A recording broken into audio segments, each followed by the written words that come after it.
चलो रे चलो रे चलो, चलो रे चलो रे चलो, चलो जहाजपुर। धर्म स्नेही बंधुओं,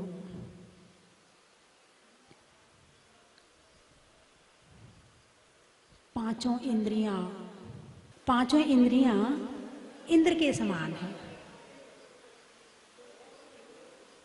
और पूरा अपना अपना कार्य करती हैं, किसी दूसरे का काम नहीं करती है। यदि कान खराब हो जाए तो आँख से सुनाई पड़ सकता है क्या? नहीं। और आँख खराब हो जाए तो नाक से दिख सकता है क्या? नहीं। यानी जिसका काम वो करेगा। आँख नाक का काम नहीं करती, कान आँख का काम नहीं करते, जिह्वा स्पर्श, मतलब सबका अपना अपना काम है, वो ही करती है। तो रसना इंद्री, कौन सी इंद्री? रसना, रसना, रसना, ना रस मत लो। यदि रस लोगे तो संसार में पड़ जाओगे, संसार में भ्रमण करना पड़ेगा, संसार के दुख उठाने पड़ेंगे। तो रसना शब्द कहता है रस ना, ना रस मत लो, शब्द स्वयं कह रहा है।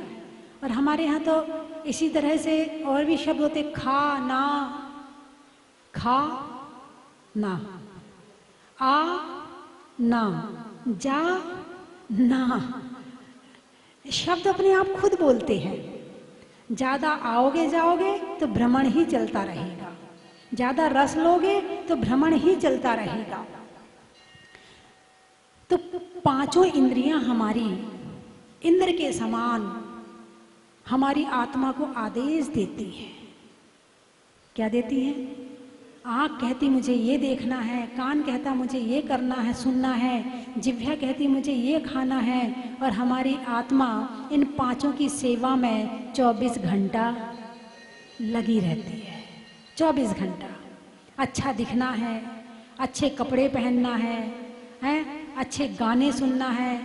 यदि कोई भजन सुना रहा हो तो आप इतना बता सकते हो कि वो भजन अच्छा सुना रहा है कि खराब सुना रहा है, बता सकते कि नहीं? अरे बोलिए ना, ये गलत गा रहा है, इसकी तर्ज सही नहीं गा रही है, ये बिल्कुल। यदि कहा जाए यही भजन अच्छी तर्ज में आप गाइए, गा लोगे? अरे बोलिए ना, नहीं गा पाओगे। यानी हमें जानना तो आता है, करना नहीं आता है। हम सामने वाले में 100 कमी निकाल देंगे, लेकिन उस कमी को तुमसे कहा जाए कि तुम ऐसा काम करो तो तुम करने वाले नहीं हो। तो निश्चित है कि जो पांचों इंद्रियां हैं इसमें गंध इंद्री, गंध लेती है। किसका? बाहर की वस्तुओं का। कौन लेती है? नाक। नाक का क्या काम है? अरे बोलिए ना, अकेले गंध लेना नाक का काम है क्या?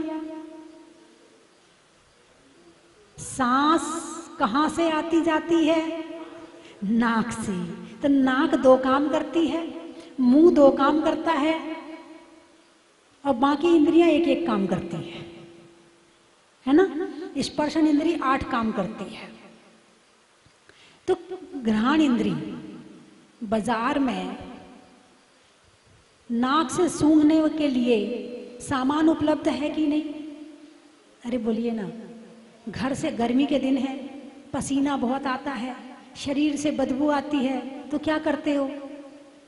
अरे बोलिए ना, क्या करते हो? डीओ छिड़क लेते हो, बदबू ना आए। थोड़ी देर के बाद वो डीओ में से बदबू आने लगती है। संसार की जितनी वस्तुएं हैं, इन सबको खराब करने का काम कौन करता है? मनुष्य। कौन करता है? फूल की माला, खुशबू आ रही है, गले में डाल दो, थोड़ी देर बाद वो भी मुरझा जाएगी और उसमें से भी बदबू आने लगेगी। किसकी संगति के कारण? मनुष्य की संगति के कारण।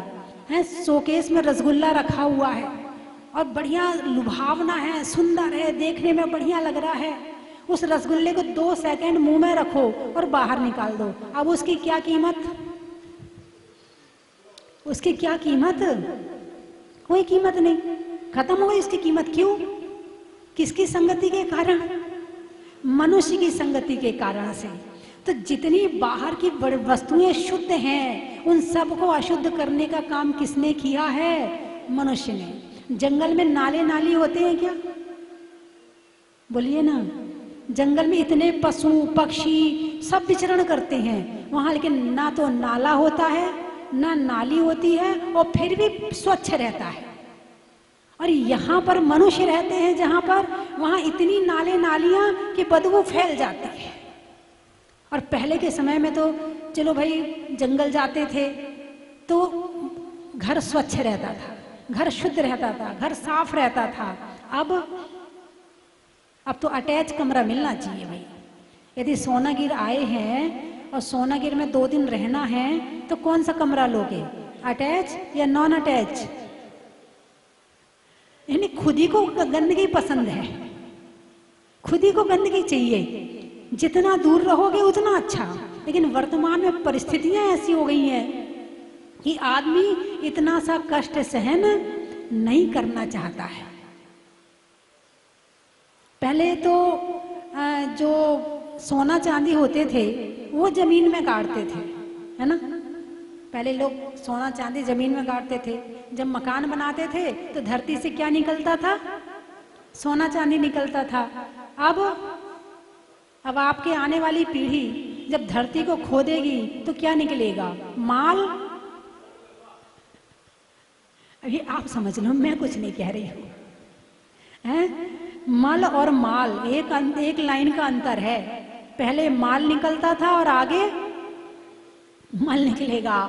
तो जो प्रकृति की व्यवस्था के अनुसार शरीर के साथ में चलता है उसका शरीर भी ठीक रहता है। पहले आपने मकान देखे कैसे बनते थे? एक दरवाजा, फिर बरामदा, फिर आंगन, उसके चारों तरफ कमरे, एक तरफ रसोई, है ना, कहीं भंडार कहीं कुछ, और इस तरह से। तो घर के अंदर जो ब्रह्म स्थान होता है, मकान का जो सबसे बीच का स्थान होता है उसको कहते हैं ब्रह्म स्थान। और वो ब्रह्म स्थान खुला हुआ होना चाहिए। और ब्रह्म स्थान खुला हुआ होता है तो उससे सारे घर में पॉजिटिव ऊर्जा अपने आप आती है। अब वो स्थान खुला है, घर में हवा भी आ रही है, धूप भी आ रही है, बारिश भी आ रही है, बच्चे अपने आंगन में बारिश में नहा रहे हैं, उन्हें बाहर जाने की जरूरत ही नहीं है। घर में आंगन है तो आंगन में ही खेल रहे हैं, बाहर जाने की जरूरत ही नहीं है। अब घर कैसे बनते हैं? कबूतर खाना कैसे बनते हैं? कबूतर खाना कि भाई एक छोटा सा मकान का जमीन का टुकड़ा लिया, उसमें एक कमरा, किचन विचिन और लेटरिन बाथरूम और किचन अटैच। कमरा अटैच या किचन अटैच? यानी किचन की दीवार और गंदगी की दीवार एक ही होती है और पूरा चारों तरफ से बंद होता है। केवल जहां से दरवाजा आता है बस वो खुला होता है। उसमें बाईपास हवा आने जाने की कोई जगह नहीं होती है। भाई एसी लगा लिया ना, एसी कमरा है, तब एसी कमरा है तो पूरे दिन यदि एसी में रहोगे तो बीमार हो जाओगे, शुद्ध वायु आपको मिलने वाली नहीं है। पहले के लोग सुबह सुबह 1 किलोमीटर पैदल चलते थे, जाते थे, आते थे, शरीर स्वस्थ रहता था। तो इन इंद्रियों से इतना काम मत करवाओ कि ये समय से पहले बीमार हो जाए। वर्तमान समय में बच्चों में एक बड़ी प्रॉब्लम चल रही है आजकल, और वो प्रॉब्लम है सर्वाइकल की। डिप्रेशन तो है ही है, इसके साथ सर्वाइकल की प्रॉब्लम है। भाई क्यों है? अब ये गर्दन झुकाए रहते हैं पूरे दिन, कितनी अच्छी बात है, कितने विनयवान बच्चे हैं कि गर्दन झुकाए रखते हैं। अरे बोलिए ना, किसके सामने गर्दन झुकाते हैं? माता पिता के सामने। अरे वाह, आपको पता है? किसी के सामने झुकाए ना झुकाए, आजकल का व्यक्ति मोबाइल के सामने गर्दन जरूर झुका देता है, और वो झुकी झुकी गर्दन एक दिन सर्वाइकल हो जाता है। तो बात चल रही है घ्राण इंद्री की। आंख का विषय है देखना, कान का विषय है सुनना, स्पर्शन का विषय है बाहर की हल्का भारी, रूखा, चिकना, कड़ा, नरम, ठंडा, गर्म को महसूस करना, और जिह्वा का विषय है चखना और बकना। क्या? चखना और बकना। इन दोनों में से कौन सा काम ज्यादा करते हो? दोनों ही करते हो। इसीलिए तो कहा है जिह्वा पर कंट्रोल हो जाए तो मन पर कंट्रोल हो जाता है, और जिसकी जुबान ज्यादा चलती है उसका दिमाग उतना खराब रहता है, और जिसकी जुबान शांत रहती है उसका मन शांत रहता है। जुबान को शांत करो, मन अपने आप शांत हो जाएगा। लोग आकर पूछते हैं, बोले माता जी हमारे घर में कलेश बहुत रहता है, जरा कोई उपाय बता दो। कहो तो बता दूं। अरे बोलिए ना। हैं? उपाय एक ही है कि जिह्वा को शांत कर लो, आपका मन भी शांत, और जब खाने में शांत रहोगे तो शरीर स्वस्थ रहेगा, सोचने में बोलने में शांत रहोगे तो मन स्वस्थ रहेगा। जिह्वा ऊपर का काम भी करती है और नीचे का काम भी करती है, दोनों काम करती है। तो क्या खाना क्या नहीं खाना इस बात का ज्ञान हो जाए और वैसा खाने लगो तो पेट स्वस्थ, और बोलने में ज्ञान हो जाए तो मन स्वस्थ, और जिसका पेट और मन स्वस्थ है उसका जीवन बढ़िया है। लेकिन मन को स्वस्थ करने के लिए क्या चाहिए? लड़ाई झगड़ा, चिंता, टेंशन? अरे बोलिए ना, क्या चाहिए? मन को स्वस्थ करने के लिए क्या होना चाहिए? किस चीज से मन स्वस्थ होता है? एक डॉक्टर होते, डॉक्टर है ना संसार में, हॉस्पिटल है, क्लिनिक है। अरे बोलिए ना, है ना? किसके लिए है? शरीर के लिए, हमारे लिए नहीं, शरीर के लिए। जिस शरीर में हम रह रहे हैं उसका इलाज करवाने के लिए डॉक्टर होता है, ठीक है? यदि शरीर बीमार हो जाए तो उसका इलाज डॉक्टर कर देता है, और आत्मा बीमार हो जाए तो उसका इलाज। मंदिर क्या है? शरीर के लिए या आत्मा के लिए? मंदिर किसके लिए है? आत्मा के लिए या शरीर के लिए? आत्मा के लिए। आप डॉक्टर के पास जाते हो, दवाई लाते हो, खाते हो, तब स्वस्थ होते हो, हाँ या ना? ऐसा थोड़ी करते हो भाई डॉक्टर बहुत बढ़िया डॉक्टर है, 2000 रुपये तो उसकी फीस है, और 4 घंटे बाद तो नंबर आता, लाइन लगती है, उसका बहुत बढ़िया डॉक्टर है।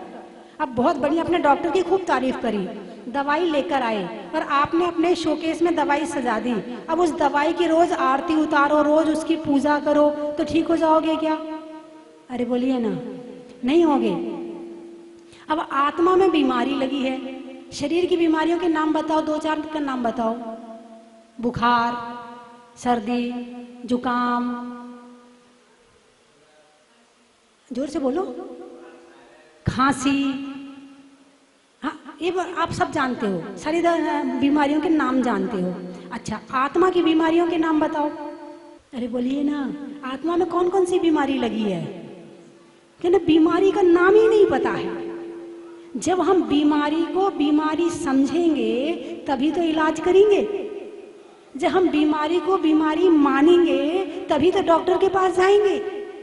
हम कहें हम बीमार हैं ही नहीं है, बीमारी है, और हम ये सोचे कि हम बीमार हैं ही नहीं है, तो इलाज होने वाला नहीं है। तो बीमारी को बीमारी मानना। तो आत्मा में कौन कौन सी बीमारियां कोई बताएगा? क्रोध, मान, माया, लोभ, हिंसा, झूठ, चोरी, कुशील, परिग्रह, राग, द्वेष, मोह, इतनी बीमारियां हैं। आप इसको बीमारी मानते हो कि नहीं मानते, पहले तो ये बताओ। क्योंकि जब बीमारी मानोगे तो दवाई लोगे, और जब बीमारी नहीं मानोगे तो इलाज लेने वाले नहीं हो। तो ये बीमारी है या नहीं है? क्रोध आना बीमारी है या नहीं है? अरे बोलिए ना, सामने वाले को डराने के लिए क्या करते हो? हाँ, डंडा उठाते सीधे। अब वो डंडा ना उठा पाए तो फिर चिल्ला के, डांट के, आंख से, हाथ से, पांव से, जैसे भी बने सामने वाले को करना है। किसके कारण? क्रोध के कारण, है ना? लेकिन क्रोध क्यों किया? क्रोध करने के लिए क्रोध किया या तुम्हारे मान कसाय को ठेस लगी तो क्रोध किया? जब तुम्हारी मान हानि हुई, जब तुम्हारी किसी ने बात नहीं मानी, तुम्हारे विचारों से मेल नहीं खाया, तुम्हारे विरोध में कुछ कह दिया, तुम्हारा अपमान कर दिया, ये सारी मान कषाय का विषय है। तब क्रोध आता है। लोग क्रोध करने के लिए क्रोध नहीं करते हैं, मान कषाय के रक्षण के लिए क्रोध करते हैं। तो क्रोध बीमारी है, मान बीमारी है, मायाचारी बीमारी है, और इन सब के कारण एक और बीमारी होती है, उसका नाम है चिंता, टेंशन, है ना। अरे आजकल बहुत टेंशन, लोग क्या कहते हैं, आजकल बहुत टेंशन हो रही है, वो ना बच्चा पढ़ता नहीं है। कितने साल का है भाई, वो ना अभी 5 साल का है। माता जी वो क्या करेगा बड़े होके, वो पढ़ता ही नहीं है। वो बोले ऐसा करती नहीं महिलाएं, इतना सा बच्चा और उसको पेल दिया बेचारे को, उसका बचपन छीन लिया उससे, उसकी जो एक मस्ती होती है, जो बचपन में एक अल्हड़ता होती है, जो एक भोलापन होता है, वो सब खत्म कर दिया। और गुच्चा पढ़ ABCD, पहले तो 8 साल के हो जाते थे, कलर नहीं पता होते थे कौन सा कलर कौन सा है। अब वो 2 साल का बच्चा, ये कौन सा है, रेड, लाल नहीं बताते हैं, रेड, ग्रीन, येलो, मतलब अब बच्चे को भी सिखाते हैं तो बचपन से उसके दिमाग में अंग्रेजी भर दी। अब वो लाल भूल गया। अब उसको, क्योंकि जो चीज संस्कार में आ जाती ना, वो जब अचानक कोई चीज याद आएगी तो वो पुरानी संस्कार की बात याद आती है, जो अब बाद में सीखा है वो याद नहीं आएगा। तो अब बचपन के बाद उसे बाद में रेड ही याद आएगा, उसे लाल याद आने वाला नहीं है। भारत में रहकर, हिंदुस्तान में रह के हिंदी छोड़ रहे हैं, अपने आप को बड़ा छोटा समझते हैं हिंदी बोलने में, और जबकि हिंदी हमारी मातृभाषा है, अपनत्व लगता है। एक कहो मदर और एक कहो माँ, दोनों में अंतर लगता नहीं लगता। एक में फीलिंग आती है, माँ फीलिंग आती है, मदर में फीलिंग नहीं आती है। तो छोटे छोटे बच्चों के प्रति टेंशन, और टेंशन तो ऐसी बीमारी हो गई है कि कुछ ना हो तो भी टेंशन, कुछ हो तो भी टेंशन, और कुछ ना हो तो कुछ है ही नहीं है, इस बात की टेंशन। टेंशन तो करना ही करना है, और इस टेंशन में फिर ओवर थिंकिंग, डिप्रेशन, ये सारी बीमारियां हो जाती हैं। तो चिंता बीमारी है कि नहीं है, पहले तो ये बताओ, टेंशन बीमारी है या नहीं है? अब इस बीमारी का इलाज कैसे मिले, कोई बता सकता है? कहना माता जी हम बता सकते तो यहाँ प्रवचन सुनने को क्यों आते, आप ही बताओ। ठीक है, मैं बता देती हूँ। मंदिर जाते हो, मंदिर जाते हो ना, मंदिर में भगवान के दर्शन किए हैं? अरे बोलिए ना, भगवान के दर्शन करें और टेंशन खत्म ना हो, ऐसा हो नहीं सकता है। हाँ या ना? अभी नहीं समझ में आई आपके। भगवान के दर्शन करें और टेंशन ना हो, ऐसा हो ही नहीं सकता कि टेंशन हो गई है। नहीं, भगवान के दर्शन कैसे किए आपने? बस दर्शन किए, अर्घ्य चढ़ाया, 9 बार नमोकार मंत्र पढ़े और अपने चल दिए। तो आपने दर्शन कहाँ किए? आप तो भगवान को अर्घ्य चढ़ाने आए थे, भगवान की पूजा करने आए थे। बस आए, हाथ जोड़े, अपनी थाली लगाई, बैठे, जिनवाणी में से स्वाहा स्वाहा किया और अपने चल दिए। ऐसी पूजा होती है क्या? है? जब ज्यादा गहराई से बड़ी परिस्थिति आ जाए तब तो देखो कहीं मन नहीं लगता है। जब ज्यादा बड़ी घटना घट जाए, ज्यादा बड़ा संकट आ जाए, ज्यादा बड़ी परेशानी आ जाए, फिर अपने आप को संभालना मुश्किल होता है। लेकिन यदि सामान्य अवस्था है, छोटी मोटी टेंशन है, तो वो तो भगवान के दर्शन करने से दूर हो जाएगी। मान लो आपको टेंशन हो रही है कि आपके घर में बेटा नहीं है, ठीक है, और उसकी टेंशन लगातार चल रही, टेंशन लगातार, दादी को भी, इसको भी, उसको, पूरे परिवार को टेंशन है। अब भगवान के दर्शन करने गए, अब भगवान के दर्शन किए, तो भगवान के दर्शन करते करते सोचो, भगवान आपके घर में तो नाती, आदिनाथ भगवान है, नाती, पोते, पत्नी सब थे, और आपने सबको छोड़ दिया, और मेरे नहीं है तो मैं टेंशन कर रहा हूँ। आपने होते हुए छोड़ दिया और मेरे नहीं है तो टेंशन कर रहा हूँ। प्रभु कैसे दूर हो टेंशन? भगवान खुद ही मौन भाषा समझाएंगे कि भाई टेंशन मत कर, अपनी चिंता कर, किसकी चिंता? बोलिए ना, अपनी चिंता करो। अपनी चिंता में किसकी? आत्मा के। बड़े समझदार लोग बैठे हैं। आत्मा की चिंता, अपनी चिंता यानी आत्मा की चिंता कर। उत्तमा स्वात्म चिंता चा देह चिंता च मध्यमा अधमा काम चिंता चा पर चिंता धमाधमा। पहले उत्तमा स्वात्म चिंता, अपनी चिंता कर। तो कुछ हल्का पड़ा कि नहीं पड़ा? जो दिमाग में टेंशन चल रही थी, जो परेशानी चल रही थी दिमाग में, कम हुई कि नहीं हुई? जब भगवान आप निश्चिंत खड़े हो तो मैं क्यों टेंशन करूं? जब होना होगा तो हो जाएगा, नहीं होना होगा तो नहीं होगा। लेकिन नहीं, इतनी टेंशन करते हैं। चलो यदि मान लो हो गया, तो पहले एक बहुत पहले की बात है, एक बहन जी मेरे पास आई तो रोने लगी। मैंने कहा क्यों, क्या हुआ? बोले वो जो मेरी पोती है ना, जो मेरी पोती है, उसकी वो देर से सो के उठती है तो उसकी सास गुस्सा करती है, तो वो बड़ी परेशान रहती है। ये परेशानी कैसे दूर हो माता जी, आप बताओ। मैंने कहा वैसे तो कायदे से हर मनुष्य को जल्दी उठना चाहिए, जल्दी सुबह नहा के मंदिर जाना चाहिए। सुबह के समय जो नहा धोकर मंदिर जाते हैं उसका प्रभाव अलग होता है, और जो 12 बजे मंदिर जाते हैं उसका प्रभाव अलग होता है। फिर मैंने उन्हें समझाया, चली गई। फिर थोड़े दिन के बाद आई, पहले वो अपनी बेटी के लिए आई। जिस लड़की थी जिसकी सास उसे परेशान कर रही थी, उसकी अपनी बेटी के लिए आई। बोले माता जी मेरी बेटी को 25 साल हो गए शादी के, और उसके पति इतने गुस्सा करते हैं, इतने गुस्सा करते हैं, मैं बहुत दुखी रहती हूँ कि मेरी बेटी बहुत दुखी रहती है, इसलिए मैं दुखी रहती हूँ। फिर अपनी पोती के लिए आई।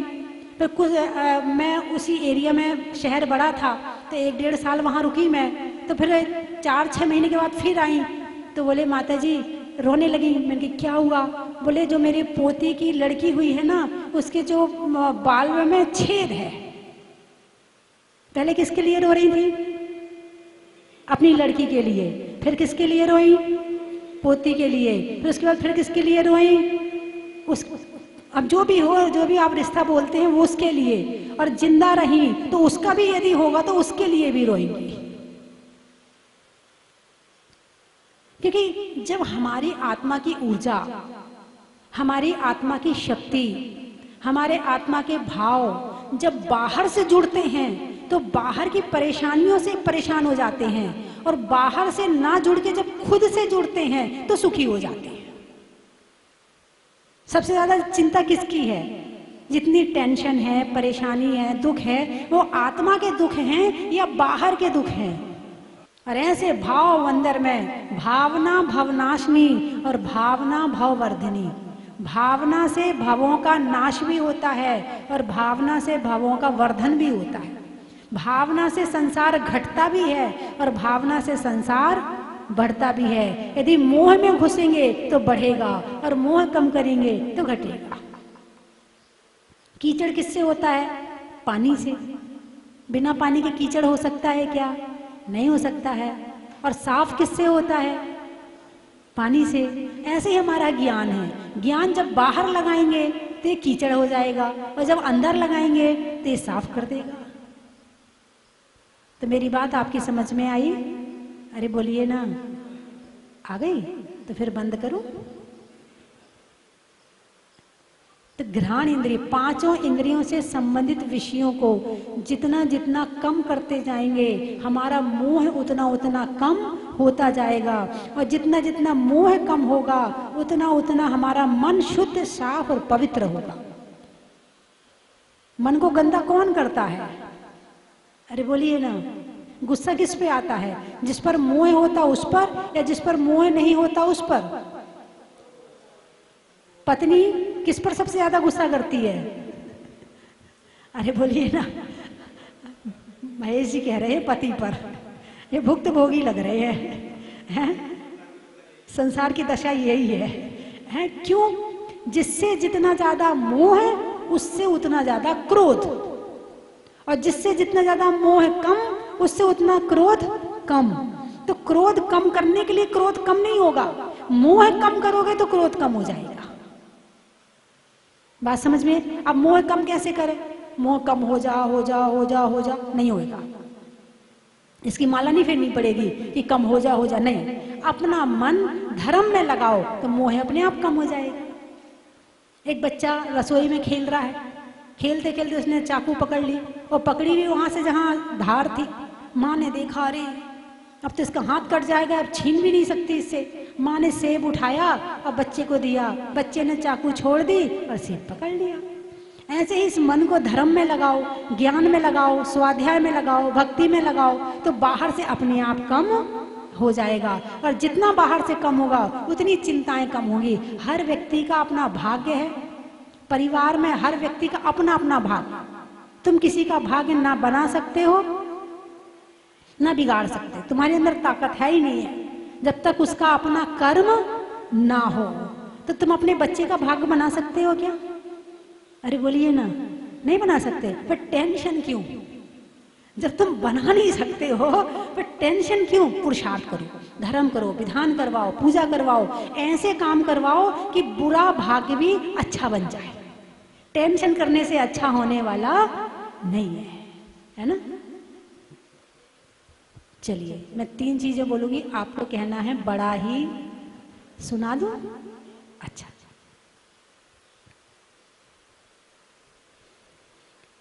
छोड़ने में अशन का, त्याग करने में व्यसन का, और नहीं करने में टेंशन का।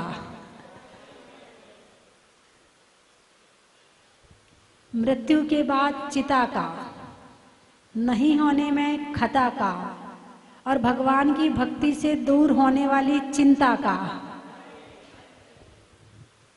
तलवार में म्यान का, देने में दान का, और जीवन को अच्छा बनाने में ज्ञान का। वस्तुओं की टोह का,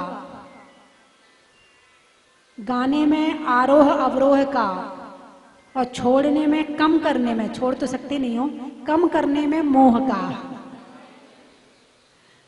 हिंदी में मात्रा का, स्कूल में छात्रा का, और आज आपकी सोनागिर की यात्रा का, और जाने में जहाजपुर का, चलने में पाथ का, मित्रों में साथ का, और तीर्थंकरों में मुनि सुब्रत नाथ का। देखने में नजारा का, कमजोरी में बिचारा का, और आने वालों में तिजारा का। शिवनी, रिश्तों में नानी का, पीने में पानी का, और आने वालों में शिवनी का। गाडर वाड़ा, अच्छा, वाड़ा का, जनवरी में जाड़ा का, और आने वालों में गाडर वाड़ा का। और कहाँ से आए? उदयपुर राजस्थान, अच्छा। कपड़े की थान का, तलवार में म्यान का, और आने वालों में उदयपुर राजस्थान का।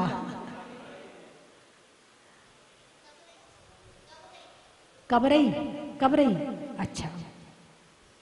महीनों में मई का, रजाई में रुई का, और आने वालों में कबरई का। बोलिए 24 भगवान की।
काम कुमार नंदी जी महाराज साहब के साथ में समाज कंटकों के द्वारा करंट लगा करके निर्मम हत्या की गई। उसके बाद उनके बॉडी के टुकड़े किए और उसको बोरवेल में डाला गया।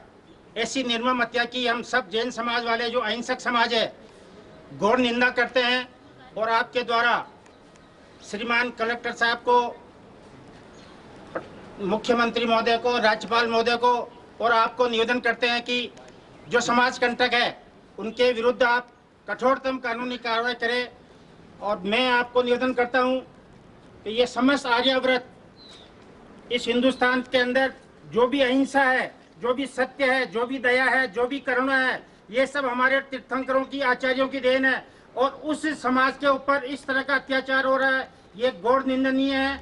हम आपके द्वारा इस जो ज्ञापन दिया जा रहा है इसको हमारे भानु कुमार जी जैन पढ़ के सुनाएंगे और आप उसको आगे फॉरवर्ड करने की कृपा करें, यही आपसे प्रार्थना है।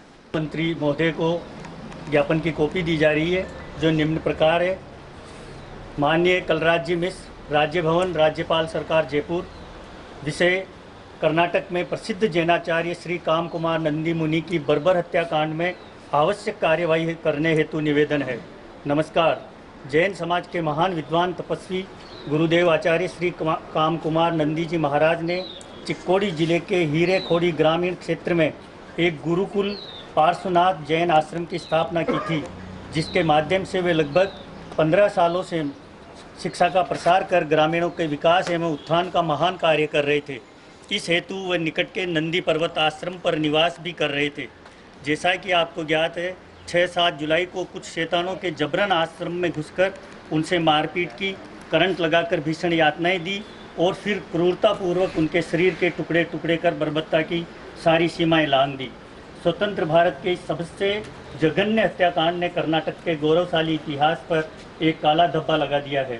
संपूर्ण विश्व का जैन समाज इस अविश्वसनीय बर्बर घटना से बेहद दुखी होकर सदमे में है और आक्रोशित भी है कि कैसे अपने पूज्य साधुओं की सुरक्षा कर सके।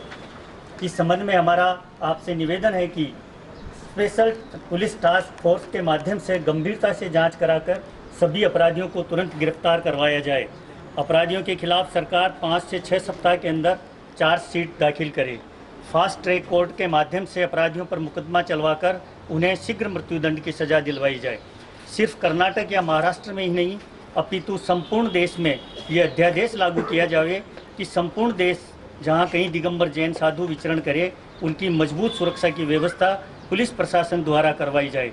आपसे निवेदन है कि हमारा ये निवेदन आप द्वारा देश के प्रधानमंत्री एवं राष्ट्रपति तक पहुंचाया जाए एवं उपरोक्त संबंध में हमें पूर्ण जानकारी दी जाए। धन्यवाद। सकल जैन समाज चोखला जहाज।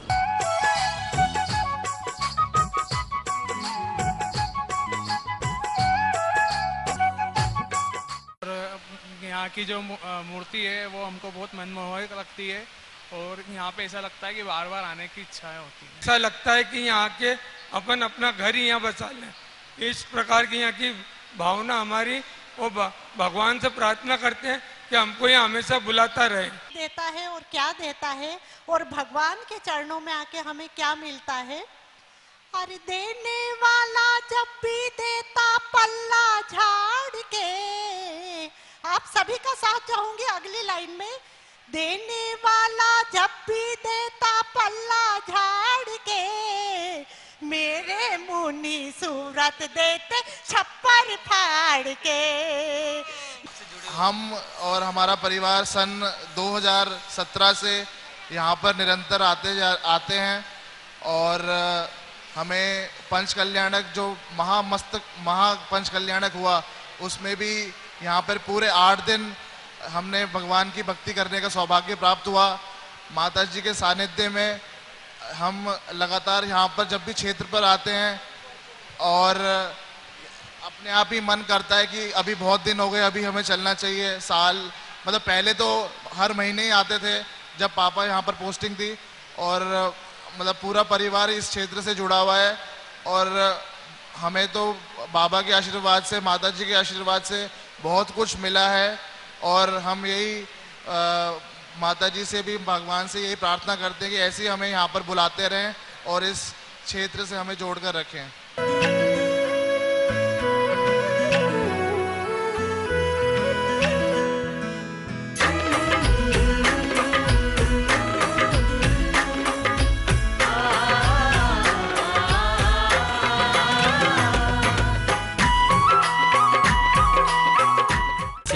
की थाल को सजाओ रे आज, रत्नों की थाल को भर लाओ रे आज।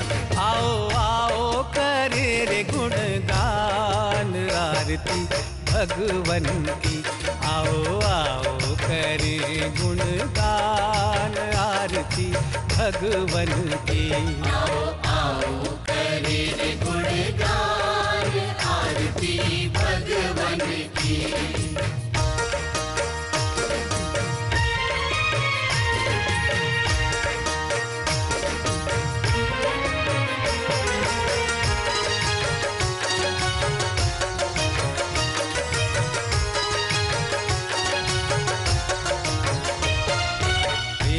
सुमित्र के राज दुलारे, माँ पद्मा जी के नैनों के तार। परम विदुषी लेखिका गणिनी आरिका रत्न श्री 105 स्वस्ति भूषण माता जी, जिन्होंने मात्र 20 वर्ष में 100 से भी अधिक किताबें लिखकर जैन समाज को अनूठा योगदान दिया है। बड़े बड़े विधान जैसे कल्पद्रुम महामंडल विधान, सिद्ध चक्र महामंडल विधान, इंद्रध्वज महामंडल विधान एवं विशेष जिनपद, पूजांजलि आदि महत्वपूर्ण साहित्य बहुत ही सरल व सुबोध शैली में लिखे हैं, जिसमें गद्य एवं पद्य साहित्य भी समाहित है। इन महान साहित्यों को पढ़कर आप भी अपने ज्ञान का विकास कर सकते हैं। साहित्य प्राप्त करने हेतु आज ही संपर्क करें। संपर्क सूत्र 7906062500 9868345768।